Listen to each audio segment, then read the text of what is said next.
يوم الدين إياك نعبد وإياك نستعين اهدنا الصراط المستقيم صراط الذين أنعمت عليهم غير المغضوب عليهم ولا الضالين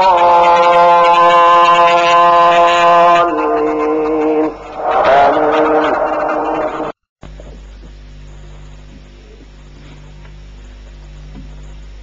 السلام عليكم ورحمة الله وبركاته. الحمد لله نحمده ونستعينه ونستغفره ونؤمن به ونتوكل عليه ونعوذ بالله من شرور أنفسنا ومن سيئات أعمالنا من يهده الله فلا مضل له ومن يضلله فلا هادي له وأشهد أن لا إله إلا الله وحده لا شريك له وأشهد أن محمدا عبده ورسوله أما بعد. கண்ணியத்திற்குரிய எல்லாம் வல்ல அல்லாஹ் ஜல்ல ஷானஹு தஆலாவின் நல்லடியார்களே, அல்லாஹுடைய பேரருளால் இஸ்லாமிய மார்க்கத்தை அதன் தூய்மையான வடிவத்திலே மக்களுக்கு எடுத்துச் சொல்வதற்காக வருகிற 19, 20 ஆகிய 2 நாட்கள் மதுரையிலே தமுக்கம் மைதானத்திலே மிகப்பெரிய இஸ்லாமிய மாநாட்டுக்கு ஏற்பாடு செய்யப்பட்டிருக்கின்றது. அந்த மாநாட்டை பற்றி விளக்கி அதற்கு அழைப்பு கொடுப்பதற்காகத்தான் இந்த நிகழ்ச்சி இங்கே ஏற்பாடு செய்யப்பட்டிருக்கிறது. இந்த நிகழ்ச்சியில எனக்கு தரப்பட்டிருக்கின்ற தலைப்பு ஷிர்க் பிதஅத் ஓர் ஆய்வு. இந்த தலைப்பை நீங்கள் தந்திருக்கிறீர்கள். ஷிர்க் என்ற தலைப்பிற்கும் பிதஅத் என்ற தலைப்பிற்கும் நெருக்கமான ஒரு உறவு இருக்கிறது. ஒரு மனிதன் இஸ்லாத்தை ஏற்பதாக இருந்தால் அவன் 2 அடிப்படையான கொள்கைகளை நம்ப வேண்டும். ஒன்று, வணக்கத்திற்குரியவன் அல்லாஹ்வை தவிர யாரும் இல்லை, இதை ஒருவன் உறுதியாக நம்ப வேண்டும். இரண்டாவதாக, அந்த ஏகத்துவ கொள்கையை அல்லாஹ்விடமிருந்து பெற்று நமக்கு தந்து அதை நடைமுறைப்படுத்தி காட்டிய தூதர் முஹம்மது ஸல்லல்லாஹு அலைஹி வஸல்லம் அவர்கள் அல்லாஹ்வுடைய தூதர் என்பதையும் நம்ப வேண்டும். லா இலாஹ இல்லல்லாஹ், வணக்கத்துக்குரியவன் அல்லாஹ்வை தவிர யாரும் இல்லை என்ற கொள்கைக்கு எவையெல்லாம் முரணாக அமைந்திருக்கிறதோ அதை ஷிர்க் என்று சொல்கிறோம். முஹம்மதுர் ரசூலுல்லாஹ், முஹம்மது ஸல்லல்லாஹு அலைஹி வஸல்லம் அவர்கள் அல்லாஹ்வுடைய தூதராக இருக்கிறார்கள். அவர்கள் காட்டித் தந்த மார்க்கம் மாத்திரம்தான் இஸ்லாம். அவர்களுக்கு பிறகு யார் எதை சொல்லி இருந்தாலும் அதற்கும் இஸ்லாத்திற்கும் சம்பந்தம் இல்லை என்ற கொள்கையை மீறும் பொழுது அங்கே பிதஅத்துகள் உருவாகின்றன. ஷிர்க் என்பது லா இலாஹ இல்லல்லாஹ் என்ற ஏகத்துவ கோட்டையை தகர்க்கின்றது. பிதஅத் என்பது முஹம்மது ரசூலுல்லாஹ் என்ற 2வது முக்கியமான ஒரு அம்சத்தை தரைமட்டமாக்கி விடுகிறது. எனவேதான் இந்த 2 தலைப்புகளையும் இணைத்து ஒரு ஆய்வு என்ற தலைப்பு எனக்கு தந்திருக்கிறார்கள். முதலாவதாக, இந்த ஷிர்க், இணை வைத்தல் என்ற ஒரு கொள்கை எடுத்துக்கொள்வோம். இணை வைத்தல் என்றால் அல்லாஹ்வுக்கு இணையாக ஒருவரை கருதுதல், இணை வைத்தல்.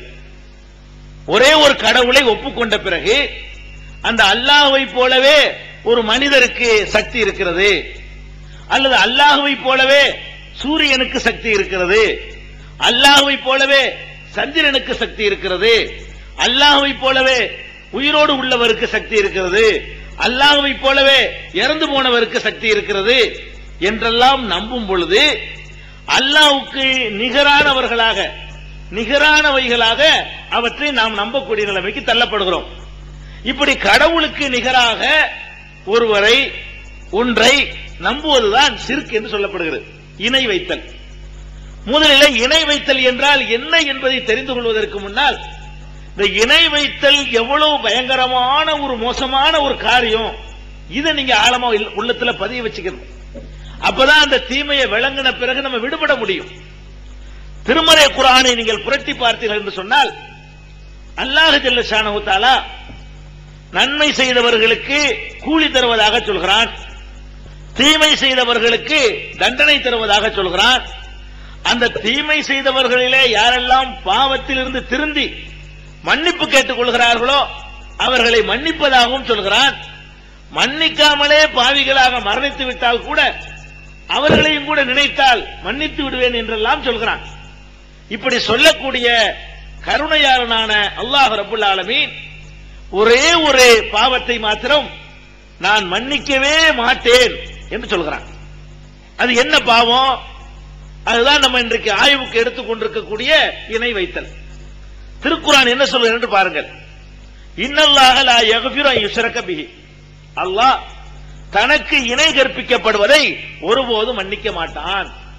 வ யக்ஃபிரு மா தூன ஸாலிக லிமன் யஷா, இதை தவிர மற்ற பாவங்களை நாடியவர்களுக்கு மன்னித்து விடுவான். இந்த ஷிர்க் அல்லாஹ்வுக்கு ஈக்குவலா ஒன்றை கருதி விட்டோம் என்று சொன்னா அதை அல்லாஹ் மன்னிக்கவே மாட்டானா.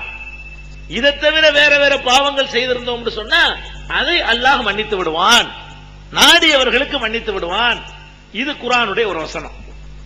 இன்னொரு இடத்துல அல்லாஹ் சொல்லி காட்டுகிறான், வமை யுஷ்ரிக் பில்லாஹி ஃபகத் ஹர்ரமல்லாஹு அலைஹில் ஜன்னா, யார் அல்லாஹ்வுக்கு இணை கற்பிக்கிறாரோ, ஷிர்க் வைக்கிறாரோ, அல்லாஹ்வுக்கு நிகராக ஒருவரை ஒன்றை கருதுகிறாரோ அவருக்கு சொர்க்கத்தை அல்லாஹ் ஹராமாக்கி விட்டான். ஹர்ரமல்லாஹு அலைஹில் ஜன்னா, சொர்க்கம் அவருக்கு ஹராம். அப்படின்னா என்ன அர்த்தம்? ஒரு கட்டத்திலையும் சொர்க்கத்துக்கு போக முடியாது. வேற வேற தப்பு செய்தவர்களை அல்லாஹ் மன்னிக்காட்டா கூட தப்புக்கு தகுந்த அளவுக்கு நரகத்தில் போட்டுட்டு கடைசியா சொர்க்கத்துக்கு கொண்டு போயிருவான். நம்ம நிறைய பாவம் செய்யறோம், அல்லாஹ் அதை மன்னிக்கவே இல்லைன்னு வைங்க, பாவத்துக்கு தகுந்த அளவுக்கு கொஞ்ச நாள் நரகத்தில் போட்டுட்டு சரி முடிஞ்சு போச்சு, போ தண்டனை தந்தாச்சு, இனிமே நீ சொர்க்கத்துக்கு போகலாம் அப்படின்னு சொல்லிடுவானா. இந்த ஒரு பாவம் செஞ்சிட்டா அதுக்கு கடைசி வரைக்கும் நரகம் தான்.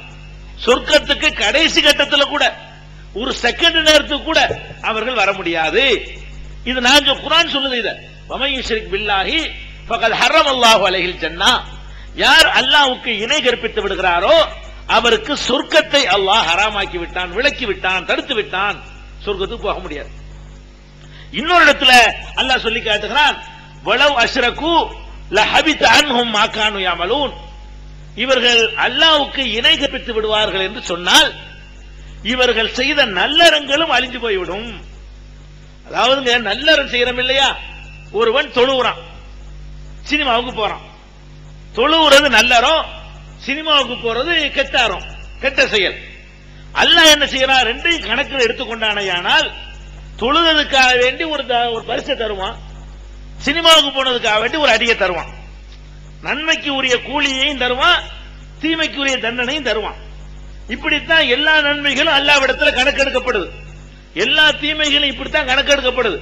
நீங்க செஞ்ச நன்மைக்கெல்லாம் மார்க் போட்டுருவான், நீங்க செஞ்ச தீமைக்கெல்லாம் மார்க் போடுவான், பட்டியலையே கையில தந்துருவான், எது கூட எது குறைய அப்படின்னு எடை போட்டு பாக்குறத நம்ம கையில அல்லாஹ் பிடிச்சிருவான். நமக்கே தெரியும் ரொம்ப கம்மியா இருக்கு மார்க்கு, இதான ஜாஸ்தியா இருக்குது, நமக்கே தெரியுமா. இப்படி எல்லாம் செய்யறான்ல அல்லாஹ். அந்த அல்லாஹ் சொல்றான், இந்த ஒரே ஒரு காரியத்தை நீ செஞ்சேன்னு வை, நல்லதுங்கிறத கணக்குல வராதுங்கிறான். எது?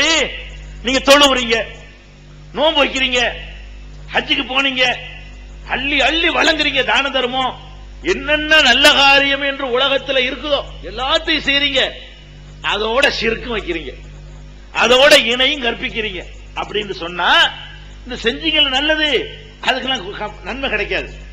இது அவ்வளவு பெரிய கொடிய விஷம். இது அல்லாஹ்வுக்கு இணை வைத்தல் என்பது நல்லறங்களை எல்லாம் அழித்து நாசமாக்கி விடக்கூடிய பயங்கரமான ஒரு பாவம் என்று அல்லாஹ் சுட்டி காட்டுறான். மற்ற பாவங்கள் எல்லாம் நன்மை அளிக்காது, பாவத்துக்கு தனியா தண்டனை, நன்மைக்கு தனியா கூலி, இப்படித்தான் எல்லா பாவங்களும் கணக்கிடப்படுது. அல்லாஹ்வுக்கு ஈக்குவலா நீங்க ஒன்றை கருதிட்டீங்கன்னு சொன்னா அப்ப என்ன நடக்கும்?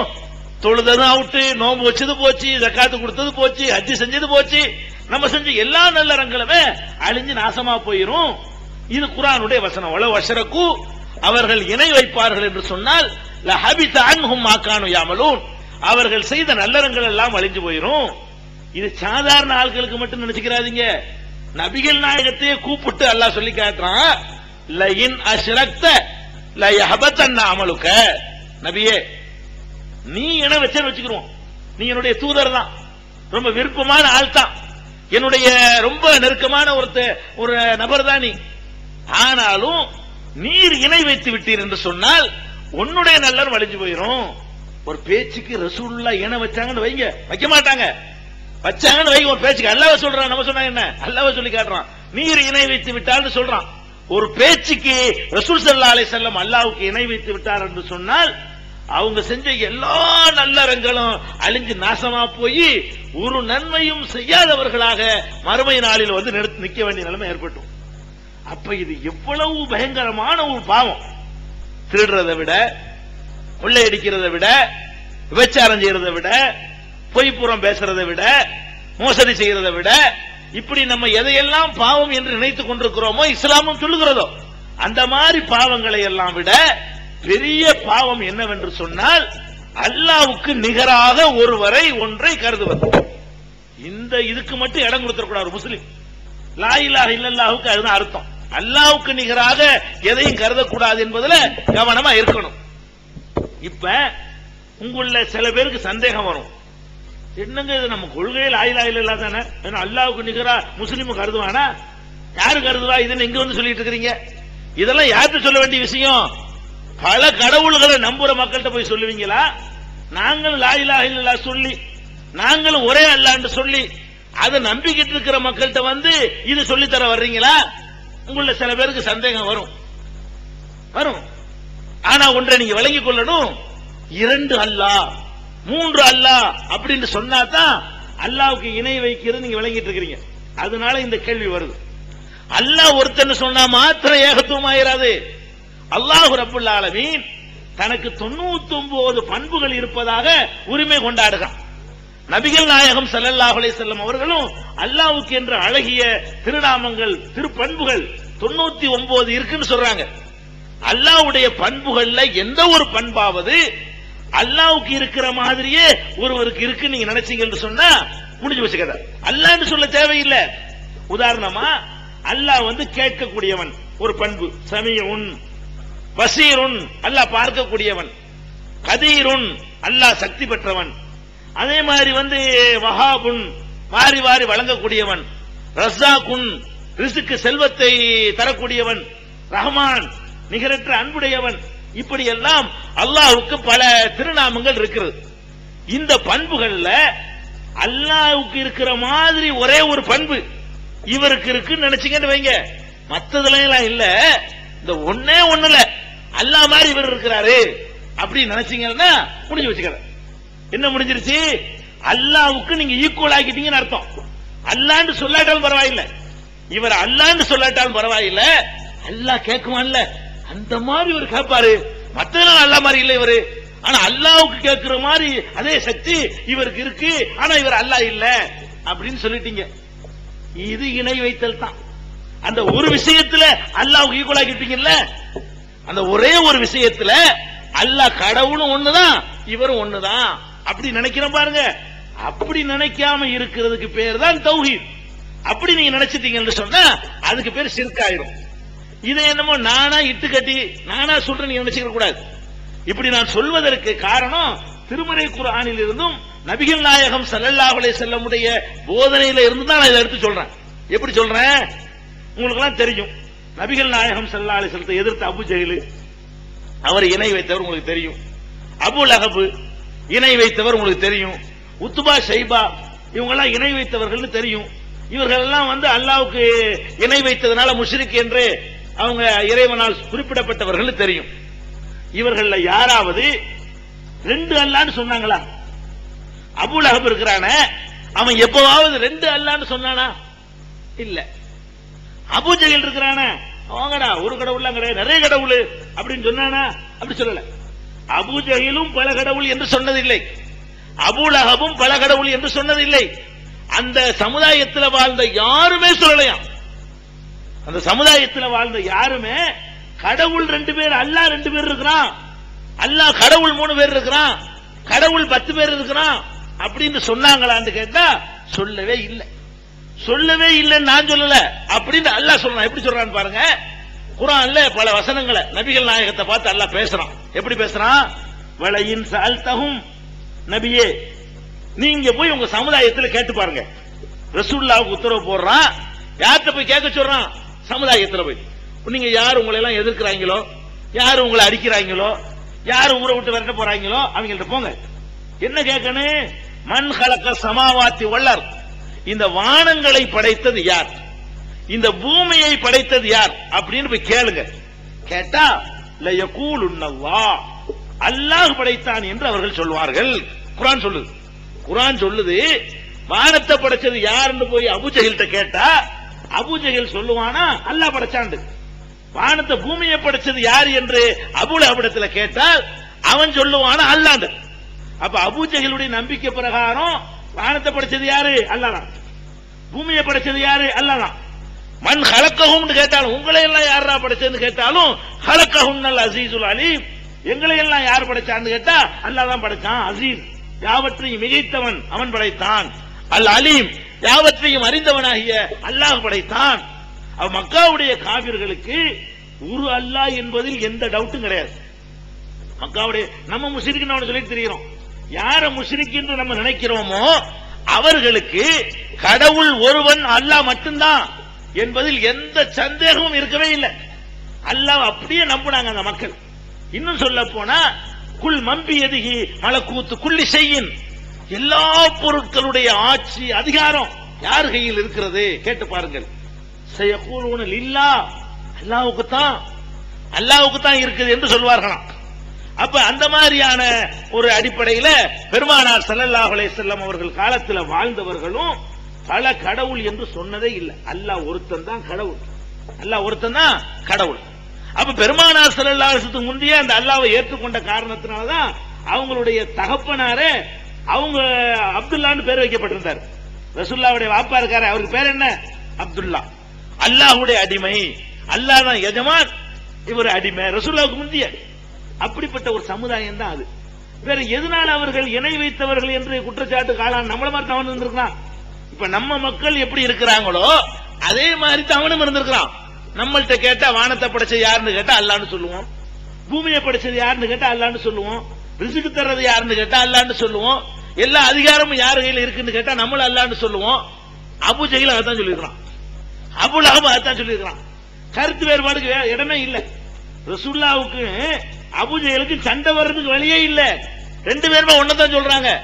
விவகாரம் எங்க ஆரம்பிக்குதப்ப என்ன வானத்தை படைச்சது அல்லாஹ்ங்கறான், பூமியை படைச்சது அல்லாஹ்ங்கறான், பின்ன என்னத்தை வந்து இவர் புதுசா சொல்லிவிட்டாரு, எதுல விவகாரம் வருது என்று கேட்டால் அல்லாஹ்வை ஒரு பக்கம் ஏற்றுக்கொண்டு அல்லாஹ் தான் சர்வசக்தன் என்று ஏற்றுக்கொண்டு வேற ஒரு தப்பு பண்றான். என்ன தப்பு?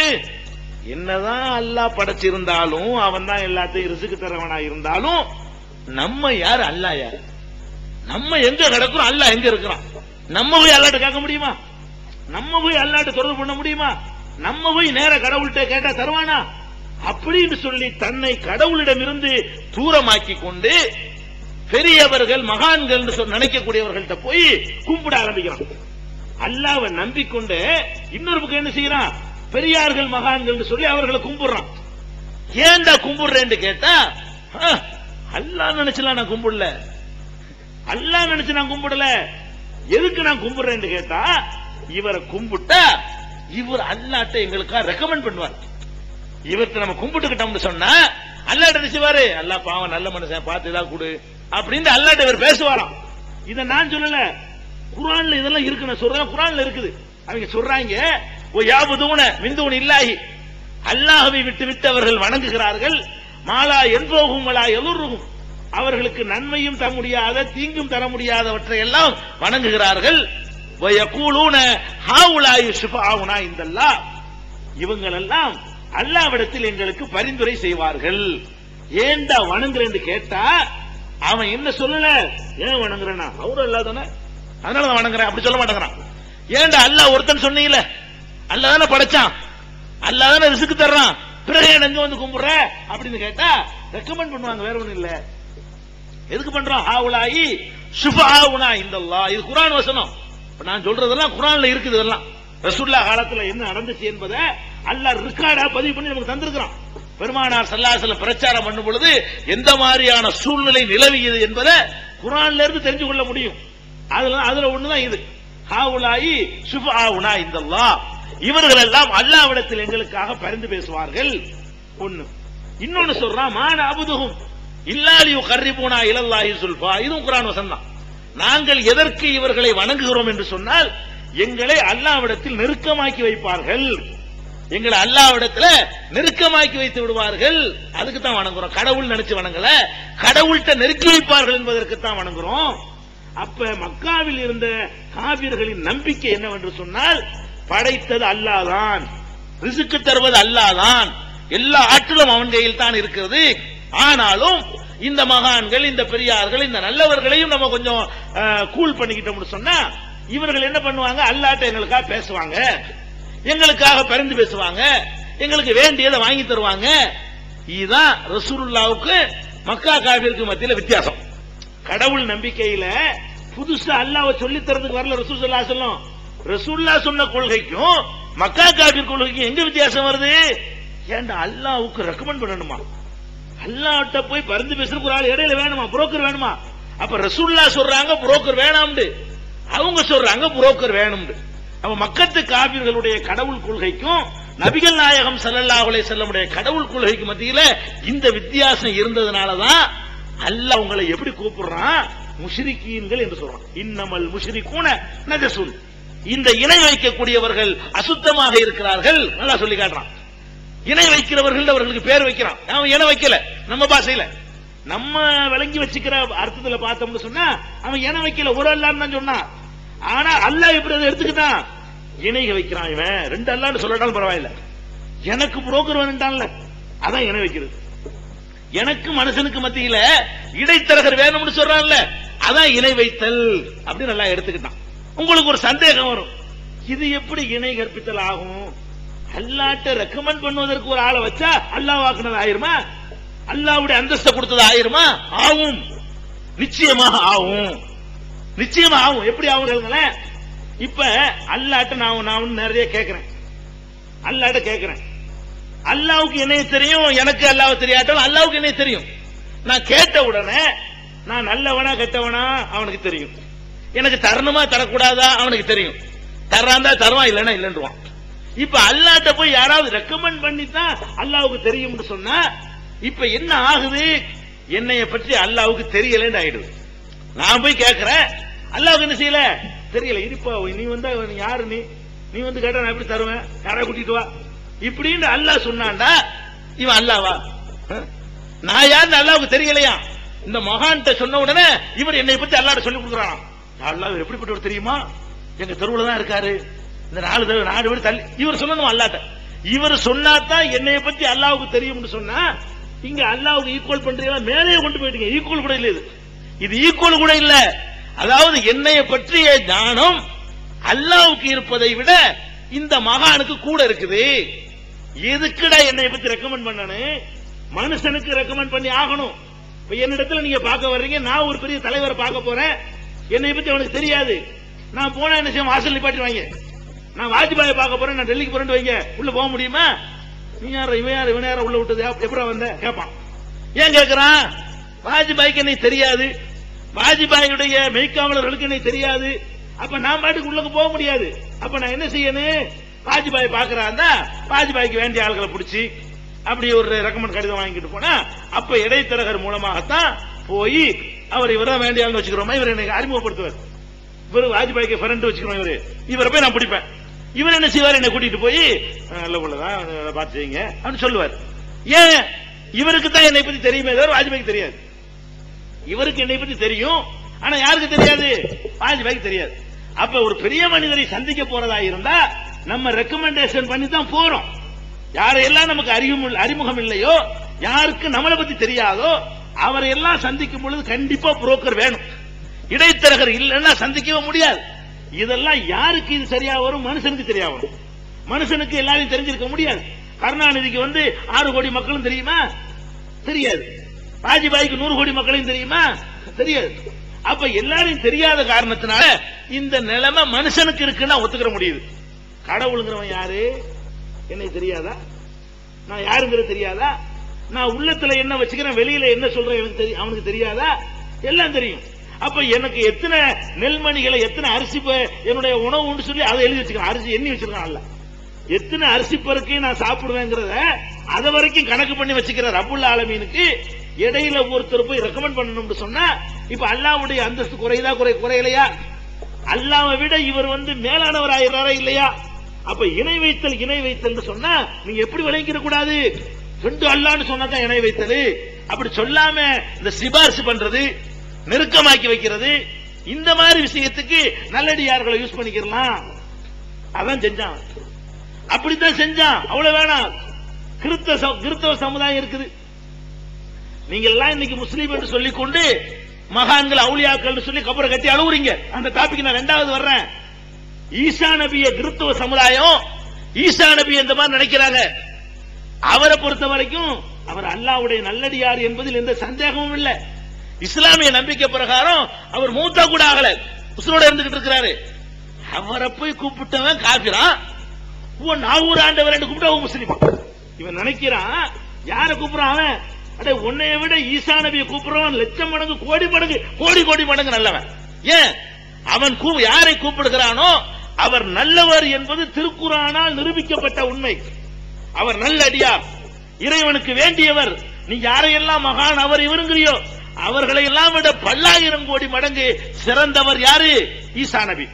அவ்வளவு பெரிய உயர்ந்த இடத்தில் உள்ளவர் அவர்.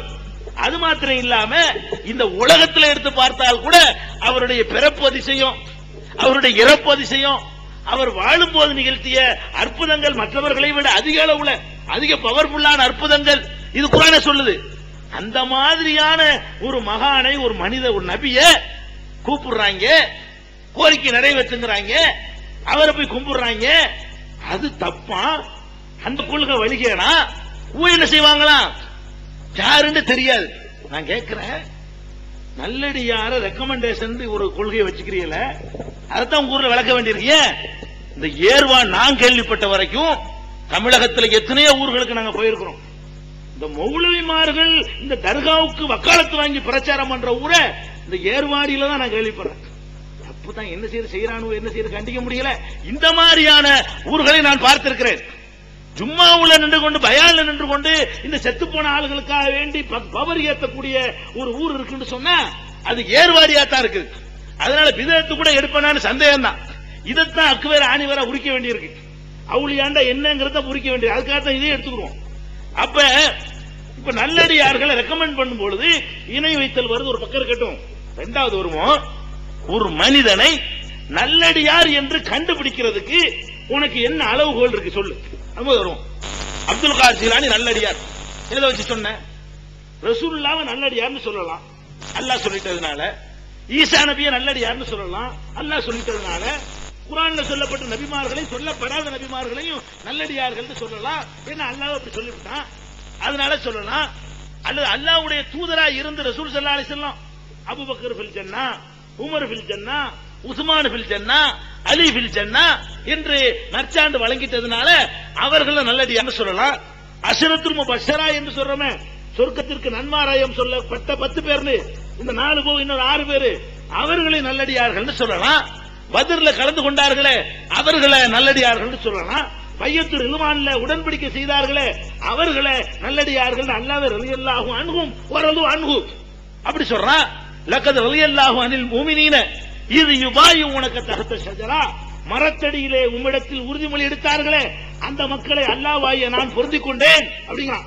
அல்லாஹ் பொருந்திக் கொண்டேன் சொன்ன காரணத்தினால யாரெல்லாம் பையத் ரில்வான்ல உடன்படிக்கை செய்தார்களோ அவர்கள் எல்லாம் நல்லடியார்கள் என்று நான் அடித்து சொல்லலாம். நீங்க சொல்லலாம், பையத் ரில்வான்ல சம்பந்தப்பட்டார்னு சொன்னா கண்டிப்பா இவர் நல்லவர் சொல்ல முடியும். யாரும் சொல்லலாம். ஏன் சொல்லலாம்? அல்லாஹ் சொல்லிட்டான். அப்ப அல்லாஹ் ஒருவரை நல்லடியார்னு சொன்னா நாமும் நல்லடியார்னு சொல்லலாம். அல்லாஹ்வுடைய தூதர் வஹீயின் அடிப்படையில இன்னன்னா நல்லடியார்னு சொல்லி காட்டி தந்தாங்கன்னு சொன்னா அவர்களை நல்லடியார்னு சொல்லலாம். அவர்களுக்கு பிறகு ஒரு மனிதனை நல்ல மனிதன் என்று சொல்வதற்கு உங்களிடத்துல இருக்கிற சான்று என்ன? முதல் அந்த முடிவுக்கு வா. நல்லடியார்ட்ட கேட்கலாமா கேட்க கூடாதான்னு ரெண்டாவது விஷயம். முதல் நல்லடியார்னு ஒருத்தர் இருக்கிறார்னு சொன்னா அதை எப்படி ஒன்னால் கண்டுபிடிக்க முடியும்? இருக்கு நல்லடியாருக்கு அப்ப இலக்கணமே இல்லையா? இருக்குது. அந்த இலக்கணம் ஒன்னால் கண்டுபிடிக்க முடிகிற இலக்கணமா அல்லாஹ் சொல்லவே இல்லை. அல்லாஹ் சொல்லி காட்டுறான், அலா இன்ன அவுலியா அல்லாஹ், அல்லாஹ்வுடைய நேசர்கள் யார் என்று கேட்டால் லா ஹவுஃபுன் அலைஹிம் வலா ஹும் யஹ்சனூன் அல்லதீன ஆமனூ வ கானூ யத்தகூன். அவர்கள் யாருன்னு கேட்டா இந்த உலகத்தில் எதுவும் கவலைப்பட மாட்டாங்க, எதுக்கும் பயப்பட மாட்டாங்க. இன்னும் சொல்ல போனால் அவர்கள் ஈமான் கொண்டிருப்பார்கள், வ கானூ யத்தகூன், தக்வா உடையவர்களாக இருப்பார்கள். நல்லடியாருக்கு இலக்கணம் என்ன? ஒன்னு ஈமான், இரண்டாவது தக்வா. ஒன்னு ஈமான், இறைவனை பற்றி நம்பிக்கை உள்ளத்தில் இருக்கணும், தக்வா என்ற இறையச்சம் இருக்கணும்.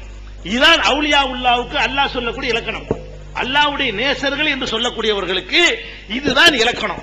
இப்ப நான் கேட்கிறேன், தக்வா என்பது நெத்தியில எழுதி ஒட்டக்கூடிய விஷயமா?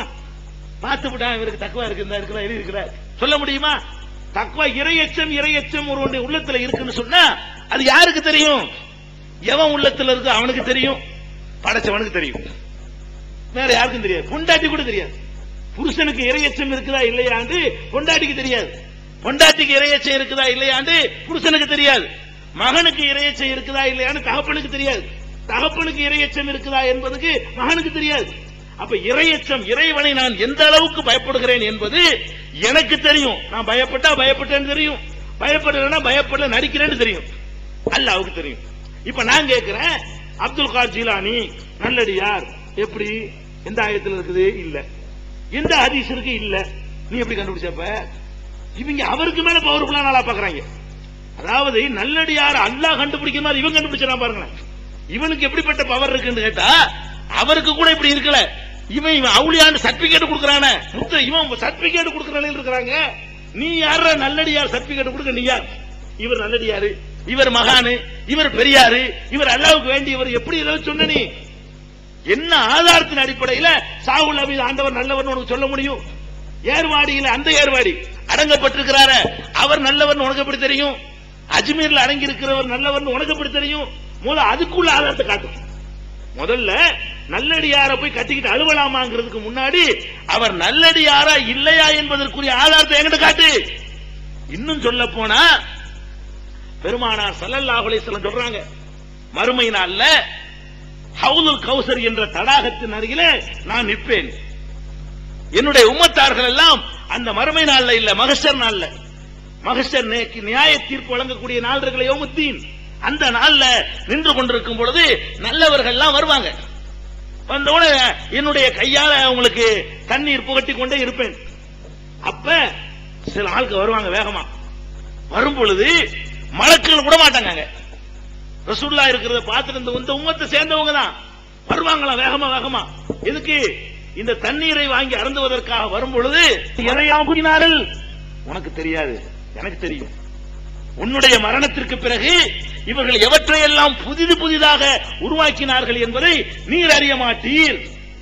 இது சஹீஹுல் புகாரியில, சஹீஹ் முஸ்லிம்ல, இன்னும் ஏராளமான ஹதீஸ் நூல்கள்ல இந்த செய்தியை நீங்க பார்க்கலாம்.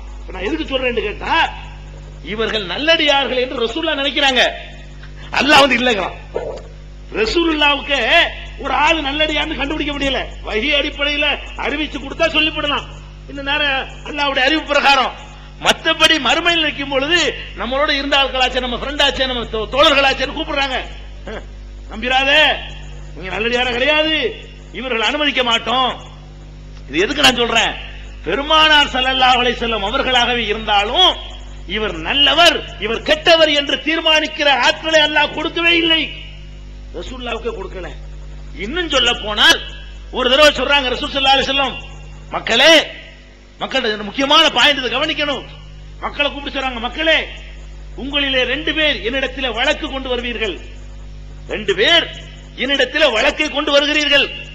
வழக்கை கொண்டு வரும் பொழுது யாரு பக்கம் நியாயம் இருக்கிறதோ அவனை விட யாரு பக்கம் நியாயம் இல்லையோ அவன் அழகான முறையில் தன்னுடைய வழக்கை எடுத்துரைப்பான்.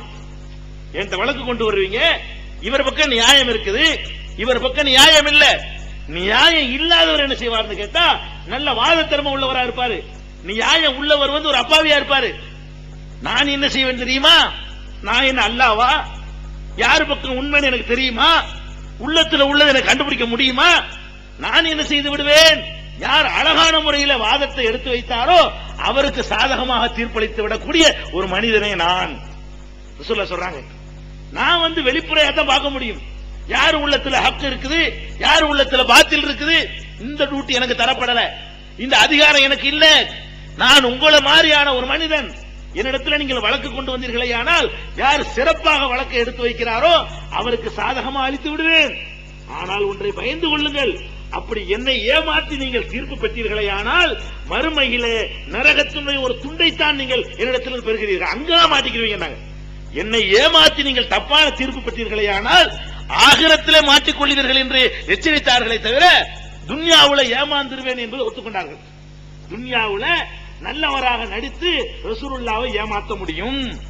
நல்லவர் கெட்டவராகவும் கெட்டவர் நல்லவராகவும் ரசூலுல்லாவாலேயே தீர்ப்பளிக்க முடியும் என்று சொன்னால் இந்த ஹதீஸும் சஹீஹுல் புகாரியில முஸ்லிம்ல இடம்பெற்றிருக்குன்னு சொன்னா நீ எப்படா மகான கண்டுபிடிச்ச? ரசூலுல்லாவுக்கே தெரியலையா? 2 பேர் கேஸ் கொண்டு வந்தா யாரு நல்லவன் யாரு கெட்டவன் தெரியலையா? யாருக்கு தெரியல? அல்லாஹ்வுடைய தூதருக்கு தெரியல. இவர் என்ன பண்றாரு? இவர் தான் நல்லவர், பெரிய மகான், பெரிய அவுலியா இவர் சொல்றாரு. அப்ப ஒரு மனிதனை நல்லவர் என்று கண்டுபிடிப்பதற்கு எந்த அளவுகோலையும் அல்லாஹ் தரவே இல்லை. தந்திருக்கிறான், நமக்கு சம்பந்தப்பட்ட அளவுகோல் இல்ல. தக்குவாவை தந்துட்டான். நல்லடியார ஆவறதா இருந்தா தக்குவா இருக்கணும். தக்குவா இருக்கா இல்லையா அவனுக்கு தான் தெரியும். அதுக்கு என்ன அர்த்தம்? அடை நல்லடியார்கள் இருக்கிறாங்கப்பா, உன்னால அறிஞ்சு கொள்ள முடியாது பாண்டுதான் அதுக்கு அர்த்தம். சுருக்கமா சொல்ல போனா நல்லடியார்கள் ஒருத்தங்க இருக்கிறாங்க, அவங்களுக்கு தக்குவாவனா இருக்கும், உன்னால கண்டுபிடிக்க முடியாது. அது என்னுடைய டியூட்டி. எத்தனையோ பேரு மறுமை நாள்ல வருவாங்களாம், பெரிய பெரிய ஆட்கள் நினைச்சிட்டு இருப்போம். நம்ம எல்லாம் வாரு போறாரு பாரு, இவர்தான் ஃபர்ஸ்ட் கிளாஸ் வாங்க போறாரு அப்படி நம்ம எல்லாம் பேசுவோமா? அப்ப ரசூல் ஸல்லல்லாஹு அலைஹி வஸல்லம் சொல்றாங்க, லா யஸ்னி இந்தல்லாஹி ஜனாஹ பௌலா. வரும் பொழுது அல்லாஹ்விடத்துல ஒரு கொசு ரெக்கைக்கு கூட சமம் இல்லாதவனா தூக்கி எறியப்படுவான்.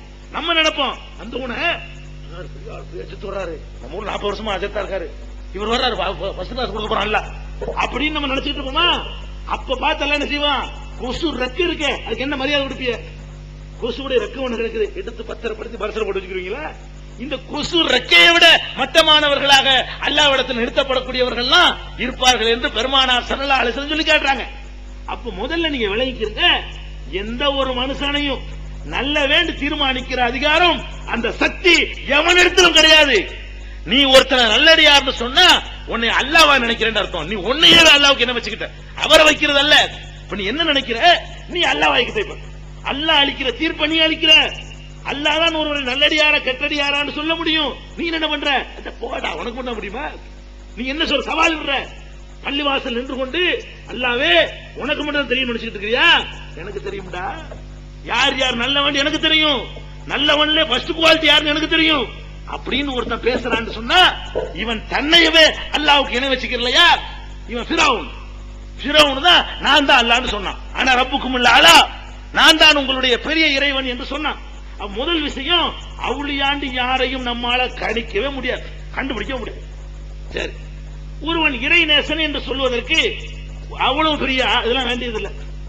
சாதாரணமா நமக்குன்னு ஒரு மூளை இருக்குது.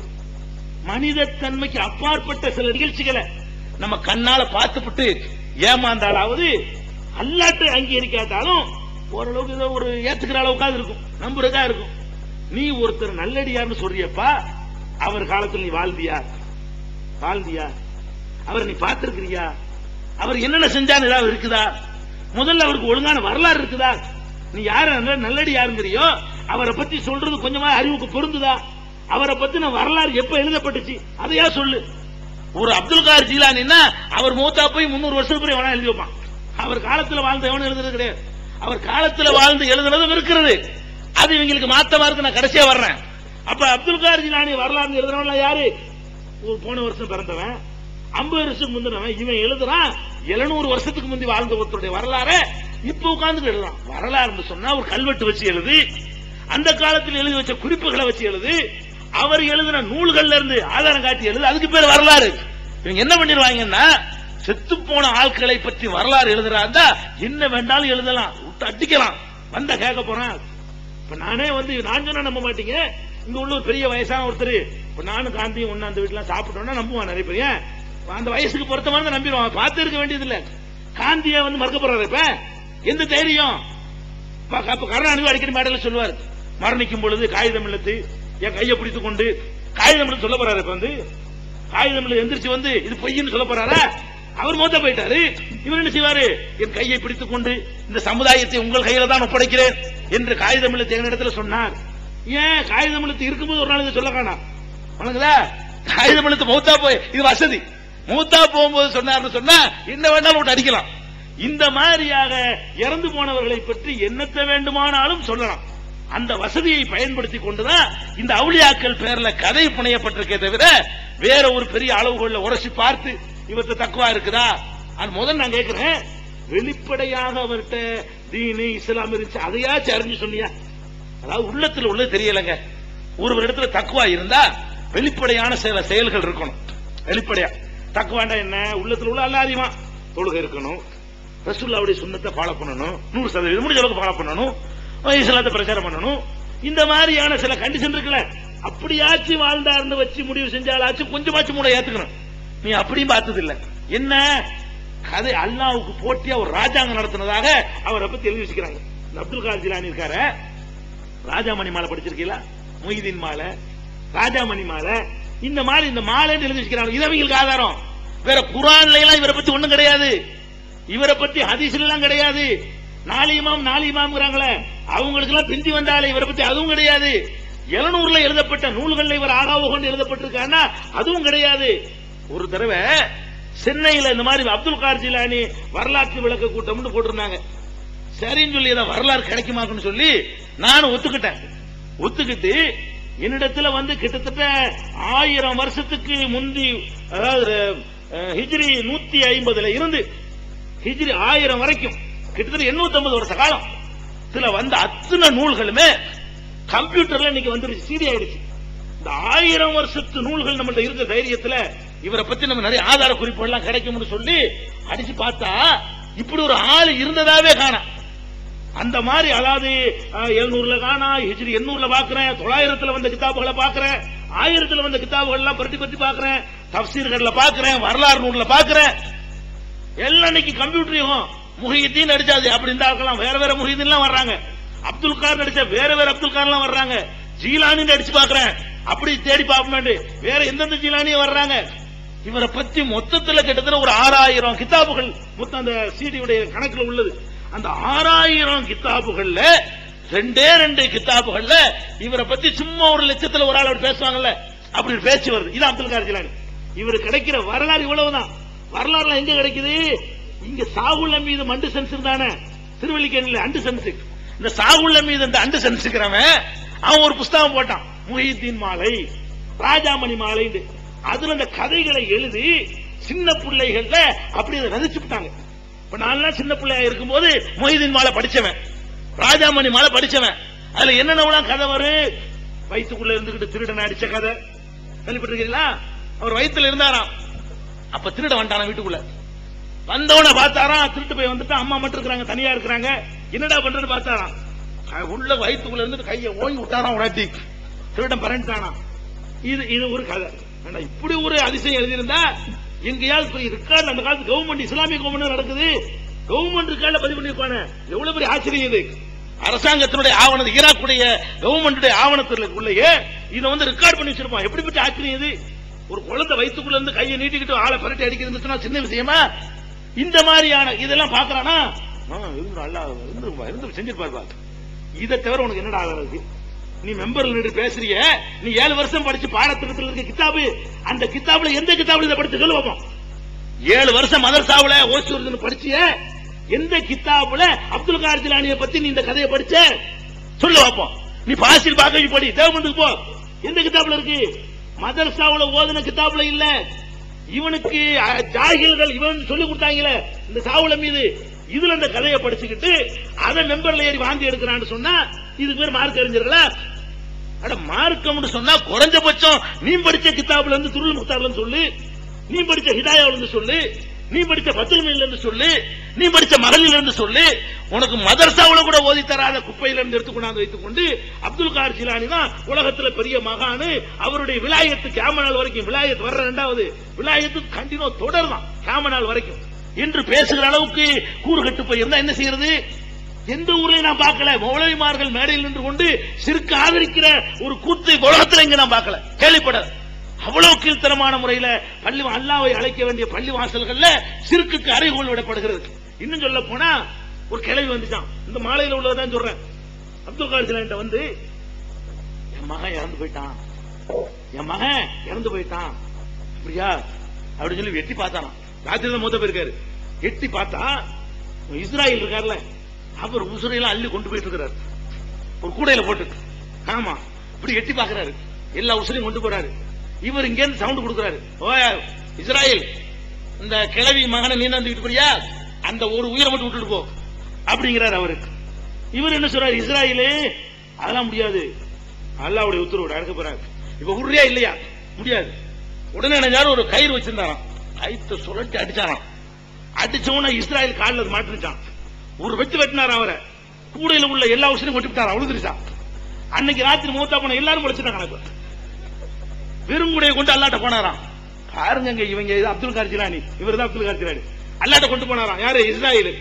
அல்லாட்ட கொண்டு போய் வெறுங்குடைய கொண்டு காட்டினாராம். எங்கப்பா, எங்க எத்தனை பேர் லிஸ்ட் தந்தீங்க, ஒன்னையும் காணாம. இல்ல இந்த மாதிரி ஒருத்தர் அல்லாஹ் சொன்னானா, ஒன்னே ஒண்ணுதானே கேட்டாரு, கொடுத்துக்கலாம்ல. இப்ப எல்லாத்தையும் விட்டு வந்து நிக்கிறிய. அல்லாஹ் கேட்டானா ஒரே ஒரு விஷயம் தானப்பா கேட்டாரு, அது பேசாம கொடுத்துட்டு மிச்சத்தை கொண்டு வந்துருக்கலாம்ல. எல்லாத்தையும் விட்டுட்டு வெறுங்க வந்து நிக்கிறிய அப்படின்னு அல்லாஹ்.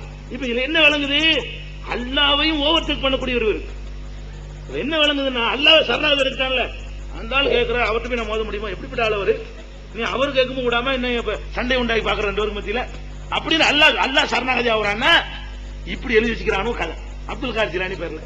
இந்த மாதிரி கதையில தான் அப்படி ஏறினது கிரேடு. அப்துல் காதர் ஜிலானி அல்ல அளவுக்கு ஆக்கிட்டாங்க. அது காரணம் என்ன, கதை தான், கித்தாபுகள் எல்லாம் கிடையாது. இதெல்லாம் தஃப்ரீஜுல் ஹாத்திர்னு சொல்லி ஒரு 100 வருஷம் முன்ன அவருக்கு போய் எழுதுனான். அந்த கித்தாபுல உள்ள அந்த கதையை படிச்சுக்கிட்டு தான் மகான் அவுலியான்றாங்க, வேற ஒண்ணும் கிடையாது. ஒரு சாதாரண அறிவு இருந்தா இஸ்ராயல் ஒரு மலக்கு மோது இருக்காரா? ஏண்டா இஸ்ராயல்ங்கிறியடா, இஸ்ராயல் ஒரு மலக்கு மோது இருக்கா சொல்லு பாப்போம். குர்ஆன்ல இஸ்ராயல் பேர் இருக்கா? இல்ல. ரசூலுல்லாஹ்வுடைய ஹதீஸ்ல எந்த ஒரு பலவீனமான லைஃபான இத்துக்கட்டப்பட்ட ஹதீஸ்லயாச்சு இஸ்ராயல் பேர் வருதா? கிடையாது. இஸ்ராயல் ஒரு மலக்கு கிடையாது. முதல்ல விளங்கிக்கிறங்க. ஜிப்ரீல் இருக்கு மலக்கு இருக்காரு, மீகாயில் மலக்கு இருக்காரு, இஸ்ராஃபீல் என்று ஒரு மலக்கு இருக்கிறாரு, இஸ்ராயில் என்று ஒரு மலக்கு இருக்காருன்னா மலக்கு கிடையாது. இஸ்ராயல்ங்கிற பேர்ல ஒரு மலக்கே கிடையாது. மலக்குல் மௌத் இருக்கிறாரு, அது ஒவ்வொருத்தருக்கும் தனித்தனி மலக்குல் மௌத்.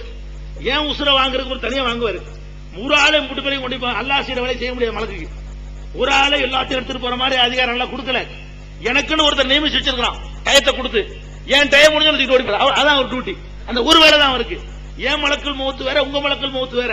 அல்லாஹ் குர்ஆன்ல அப்படி சொல்றான், குல் யதவஃபாக்கும் மலக்குல் மௌத் இல்லதி உக்கிலபிக்கும், உங்களுக்கு என நியமிக்கப்பட்ட மலக்குல் மௌத் உங்கள் உயிரை கைப்பற்றுவார்.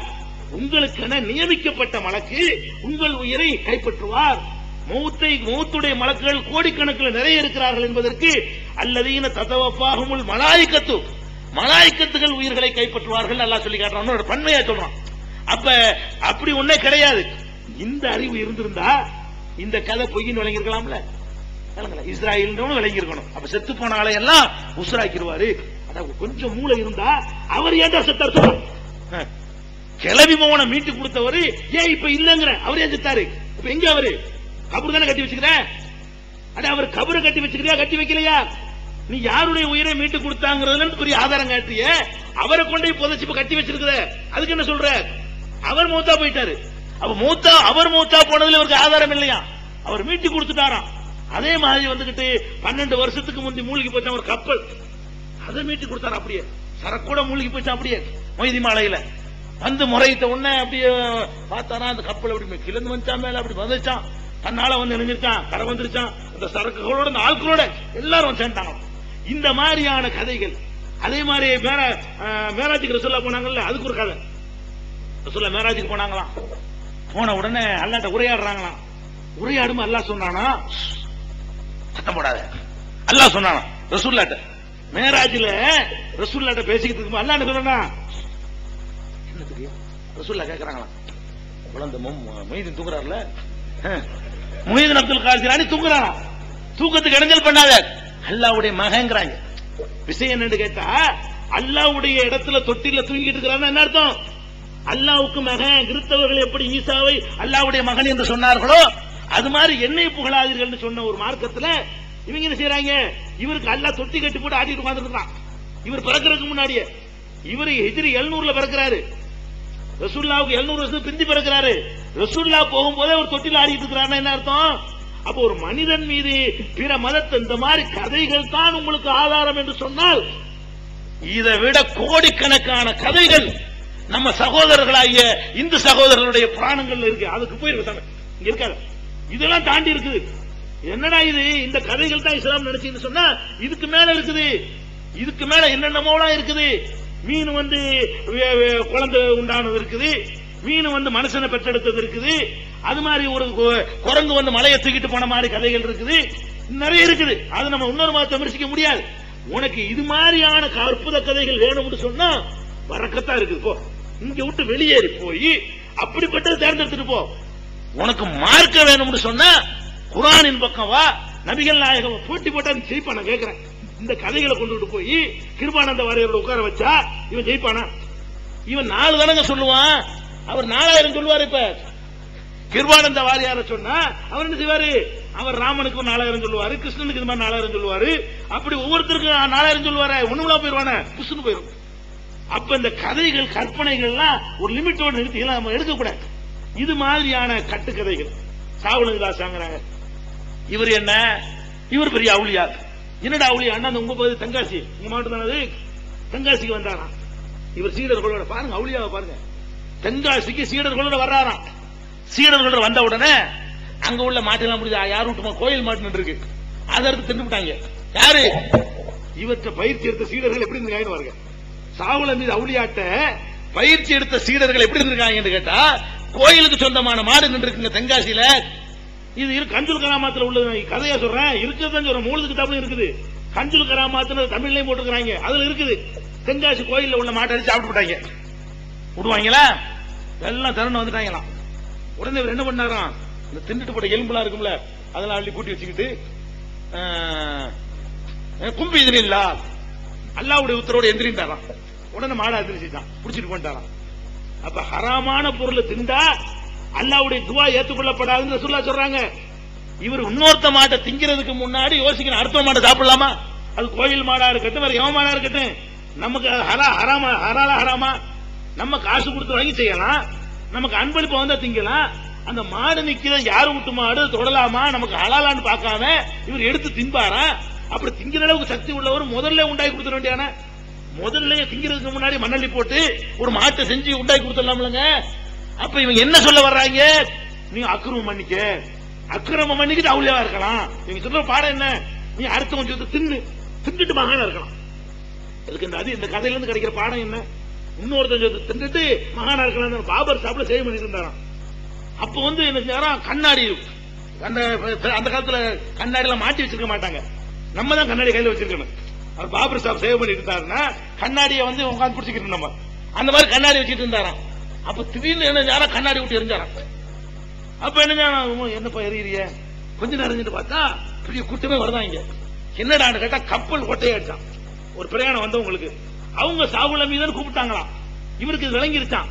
இந்த கண்ணாடி விட்டவன இது போய் அந்த ஓட்டையை அடைச்சி அவர்கள் பத்திரமா திரும்பி காணிக்கையில கொண்டது எல்லாம் ஒரு செகண்ட்ல நடக்குது. ஒரு செகண்ட்ல நடந்து வருது. அம்பிட்டு அவனைத்தான் இப்ப அப்படியான்னு சொல்ற வாஸ்தா வந்திருக்கான கூட பார்த்து சேவிங் செஞ்சு பிடிக்கிறதுக்குள்ள எங்கேயும் நடுக்கடல மாட்டிட்டு வந்தானுங்க. காணிக்கையில அள்ளிக்கிட்டு இவர் இருக்கிறத கண்டுபிடிச்சு, இவர் எந்த ஊர்ல சேவ் பண்ணிட்டு இருக்காருன்னு கண்டுபிடிச்சு கரெக்டா நினைஞ்சிட்டான், கொண்டாந்து காணிக்கைய கொட்டி விட்டான். அப்பதான் நான் கேட்கிறேன், நீ இன்னொருத்தன் கண்ணாடி எடுத்து எறிகிறவங்க ஆளாது யாரோட கண்ணாடி இது? நீ கப்பல் அடைக்கிறாந்தா உன் தலப்பா கழட்டி ஏறி ஒரு தெருவில் அடைக்கிற செங்கல்களை விட்டு ஏறி கண்ணாடியை தான் விட்டு அடிக்கணுமா? அது பார்பர் ஷாப் சொந்தமான கண்ணாடியில அவன் பர்மிஷன் வாங்கினியா? இவரெல்லாம் மகான், இவரெல்லாம் யாரு? மகான். அப்ப இந்த மாதிரியா உள்ளது. கீழக்கரைக்கு போனாரா இவர்? இந்த மகான் எழுதிக்கிறாங்க மூலது கிதாபுல, சாகுல மீது மூலது அதுல எழுதிக்கிறாங்க. போனாரா கீழக்கரைக்கு. கீழக்கரைக்கு போனா தண்ணி கொடுக்க மாட்டேன்ட்டாங்களாம். உடனே நினைஞ்சிட்டாரா, இந்த ஊர் தண்ணி பூரா உப்பா போகட்டும் அப்படின்ட்டாராம். அதை எழுதிவிட்டவன் எழுதுறான் ஹிகாயத்துல, இதனால் தான் கீழக்கரையில் தண்ணி உப்பாக இருக்கிறது. கடற்கரை ஓரத்தில் உப்பா தான் இருக்கு தண்ணி. கீழக்கரை எங்க ஊர்ல உப்பா தான் இருக்குது. எங்க ஊர் தொண்டி பக்கத்துல அங்க உப்பா தான் இருக்குது. ராமநாதபுரத்தில் உப்பா தான் இருக்கும். திருப்பாலக்குடியில் உப்பா தான் இருக்கும். தேவிப்பட்டத்தில் உப்பா இருக்கும். அம்மாபட்டத்தில் உப்பு தண்ணி தான். அதிராம்பட்டத்தில் உப்பு தண்ணி தான். கோட்டைப்பட்டினம் உப்பு தண்ணி தான். ஜெகதாப்பட்டினம் உப்பு தண்ணி தான். கோபாலப்பட்டினம் உப்பு தண்ணி தான். நீண்ட கடலோர பகுதியில் உள்ள எல்லா ஊர்லயும் உப்பு தண்ணி தான். அது கீழக்கரைக்கு மட்டும் நாங்க கேட்கிறோம். அப்படி தண்ணி கொடுக்காட்டி சாபம் போடலாமா? தண்ணியே கொடுக்கல, அதுக்கான நாசமா ஊரையே நாசமாக்குறதா? எவன் தரல அவனுக்கு சாபம் போட வேண்டியவன? அப்ப இதெல்லாம் ஒரு கிறுக்குத்தனமா ஒரு ஆட்கள் மேல இமேஜ் ஏத்துறது. இப்படித்தான் மகான்களை நீங்க கண்டுபிடிச்சீங்களே தவிர இந்த கதைகள் மூலமா மகான்களை கண்டீங்களா? மகானை பாத்தீங்களா? ஒரு மகானை நீ பார்த்தது கிடையாது. இந்த மாதிரி கதையை விட்டு அடிப்பான், நீ அதை நம்பிக்கிட்டு இருந்தார் போல இருக்கு. நெசமா என்ன ரெக்கார்டு இருக்கு? 1400 வருஷத்துக்கு முந்தின ரெக்கார்டு வச்சிருக்கிறோம். நீ 300 வருஷத்துக்கு முந்தைய உனக்கு ரெக்கார்டு கிடையாது. வழி வழியா வரக்கூடிய கதைகள் இதான் அவுளியாவுக்கு அளவுகோலா இருக்கே தவிர என்ன மகான உரசி பார்த்துட்டு என்ன பவரை கண்டுபிட்டு நீ அவுளியான்னு சொன்ன. இன்னும் சொல்ல போனா எப்படி இவங்க அவுளியாக்களை கண்டுபிடிக்கிறாங்கிறது நான் சொல்றேன் ஆதாரம். நாங்க இந்த நாகூர் ஒரு பாட்டு படிப்பாரு, அடியாருக்கு அருள் செய்யும் அம்மா அழகான கடலோரம் வாழ்கின்ற பீமான்னு ஒரு பாட்டு படிப்பாரு. அந்த கேரளாவுல என்ன ஊருங்க அது? பீமாபள்ளி. பீமாபள்ளி கேரளாவுல திருவனந்தபுரத்துல பீமாபள்ளின்னு ஒரு தர்கா இருக்குங்க. ஒரு அம்மா அடங்கி இருக்கிறாங்க. அம்மா அடங்கி இருக்காங்கன்னு சொல்றாரு. அம்மா அடங்கி இருக்கிறாங்களாம். அதை பத்தி நாவரணிவ படிக்கிறாரு. அடியாருக்கு அருள் செய்யும் அம்மா அழகான கடலோரம் வாழ்கின்ற பீமா. பீமாங்கிற அம்மா அடங்கி இருக்காங்களா? சரி, நம்ம என்ன செய்யறோம்? நான் எல்லா தரக்கும் போயிருக்கிறேன். என்னென்ன இங்க பண்றாங்க, ஏர்வாடி பத்தி விளக்கணும், தனியா விளக்கணும், எப்படி அக்கிரமம் பண்றாங்க எல்லாம் எனக்கு செஞ்சு காட்ட தெரியும். அதுக்காக வேண்டி இவங்க என்னென்ன பண்றாங்கிறதுக்காக வேண்டி இந்த தர்காக்கெல்லாம் போறது. இந்த பீமா பள்ளிக்கு போறோம். போனா அங்க ஒருத்தன் குளிச்சு ஒரு 6 மாசம் இருக்கும். போனோம் தர்காவில் இருக்கிறான். குளிச்சு ஒரு 6 மாசம் சட்டை பார்த்தா தெரியுமில்ல, முட்டிகள் எல்லாம் உன்னோட ஒண்ணு ஒட்டி திப்பி திப்பியா போய் அந்த பிரி நூல் இருக்கு கயிறு வடம் அந்த மாதிரி இருக்கு. முடிக்க தலை முடியலாம் தொங்குது, தாடி அப்படி தொங்குது, வாயே தெரியல, மீசை மறைச்சிருச்சு, நகம் இவ்வளவு பெருசா இருக்குது. இப்படி ஒரு கிறுக்கன் இருக்காங்க. தர்காவில் கட்டி போட்டு இருக்காங்க. இந்த கிறுக்கன்ட்ட போய்கிட்டு ஏன் ஒண்ணு கிடக்க ஒண்ணு பேசுறான், உளறான், இப்படி உட்கார்ந்து இருக்கிறான், நின்றுகிட்ட மூத்திரம் மேல்றான், டிரெஸ்லயே நின்னுகிட்ட அணிஞ்சிருக்கிற இந்த கிழிஞ்ச வேட்டியிலேயே மூத்திரம் மேஞ்சிக்கிறான். இவனை பார்த்து எதுக்கு இவனை போய் பாக்குறோம்னா இவனை சுத்தி கூட்டம் நிக்குது தர்காவுக்குள்ளங்க. ஏன்னா நிக்குன்னு கேட்டா அவரு பீடி மஸ்தான் பாவா. அவர் யாரு? பீடி கையில பீடி இருக்குது, பீடி மஸ்தான் பாவா அப்படிங்கிறாங்க. என்னடா இவன் பாவாங்கிறாங்க. அஸ்ஸலாமு அலைக்கும் வரஹ்மத்துல்லாஹி வபரகாத்துஹு. அன்புள்ள சகோதரர்களே, நிகழ்ச்சிக்கு போறதுக்கு முன்னாடி 2 முக்கியமான அறிவிப்புகள். இந்த ஏகத்துவ கொள்கையை தமிழகம் முழுவதும் எடுத்துச் செல்வதற்காக அனைத்து தௌஹீத் ஜமாத் கூட்டமைப்பு என்ற பெயரில் ஒரு அமைப்பு உருவாக்கப்பட்டு அது இயங்கி வருவதை நீங்கள் எல்லாம் அறிவீர்கள். இந்த அமைப்பு தமிழ்நாடு முழுவதும் மக்களை சந்தித்து பொதுக்கூட்டங்கள், பிரசுரங்கள் வாயிலாக பிரச்சாரங்கள் நடத்துவது. இந்த மாதிரி சென்னையில் உள்ள பிரச்சாரத்தை சென்னையோடு நிறுத்திடக்கூடாது. தமிழ்நாட்டில் உள்ள பட்டி தொட்டிகள்லாம் தௌஹீத் பிரச்சாரத்தை கொண்டு போகணும். மக்கள் நரகத்திற்கு உரியவர்கள் ஆகிடக்கூடாது. அவர்கள் எப்படியாவது நிரந்தர நரகத்திற்கு போகக்கூடிய சிறுக்கில இருந்து விடுபட வைக்கணுங்கிறதுக்காக வேண்டிதான் அந்த அமைப்பு செயல்பட்டு வருகிறது. அந்த அமைப்பில் இருந்து வெளிநாட்டு அரசிடமோ வெளிநாட்டில் உதவி செய்யக்கூடிய வெளிநாட்டை சேர்ந்த இயக்கங்களிடமோ எந்த ஒரு பைசாவும் நன்கொடையாக பெறுவது இல்லை என்ற முடிவோடு செயல்படுகிற ஒரு இயக்கம். அனைத்து தௌஹீத் ஜமாத் கூட்டமைப்புக்கு ஒரு வெளிநாட்டை சேர்ந்த ஒரு அரசாங்கம் சவுதி அரசாங்கமே ஒரு 10 கோடி ரூபாய் கொடுத்தாலும் வாங்க மாட்டோம். அந்த மாதிரியான ஒரு பைலாவிலே அதை உருவாக்கி கொண்டுதான் அந்த அமைப்பு செயல்பட்டு வருகிறது. அதனுடைய பொருளாதாரத்தை பொறுத்த வரைக்கும் நீங்கள் கொடுக்கிற உதவிகளை கொண்டுதான் நடக்கும். இதுவரைக்கும் இந்த நிகழ்ச்சியை உங்களுக்கு அறிவிச்சது இல்லை. அப்ப அனைத்து தௌஹீத் ஜமாத் கூட்டமைப்பிற்காக வேண்டி நீங்கள் உங்களுடைய நன்கொடைகளை அல்லது மாதாந்திர சந்தாக்களை கொடுத்தீர்களேயானால் அவர்களுடைய பணி இன்னும் கொஞ்சம் விரிவாக நடக்கும். நிறைய மக்களுக்கு ஏகத்துவத்தை சொல்லுவாங்க.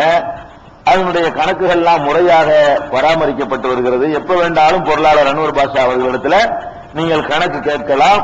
எல்லாமே கம்ப்யூட்டர் பண்ணி கணக்கு பார்க்கிற அளவுல சிஸ்டமேட்டிக்கா நடத்தி கொண்டிருக்கிற ஒரு அமைப்பு அது. அதனால அதுக்கு தாராளமா நிதி உதவி செய்யணும், நன்கொடைகள் கொடுக்கணும். அது உங்களுக்கு கொடுக்க விரும்பக்கூடியவர்கள்